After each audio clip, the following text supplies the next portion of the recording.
ano po, yan po. Kaya po, kasi po, di po nakapaglabas si mama dahil may sakit po. Ano po, nilalagyan niya na po ng powder. Ayan po, naglalaba po siya. Ayan po. Ayan po, kitang-kita nyo naman po. Ano po yung ang sipag po ni ate. Ayan po. Ayan po. Oh, nag-ano po siya. Naglalaba po ng mga damit po namin. Nagbabanlaw pa po. Nag-ano po na gusto niya pong itapos yung ginagawa niya sa bahay. Kaya yan po, mag-ano na po siya. Naglalaban na po.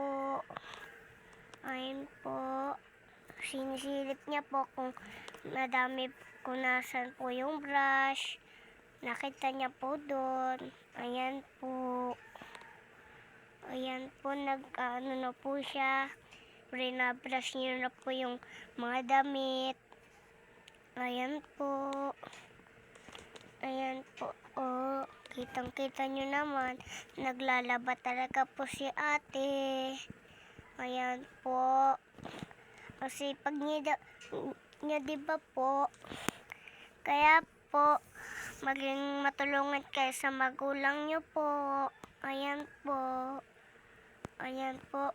Oh, si ate Chichi. Nag-ano po, nagwawali. Naghuhugas ng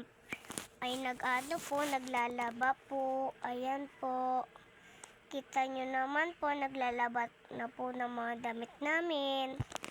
Ayan.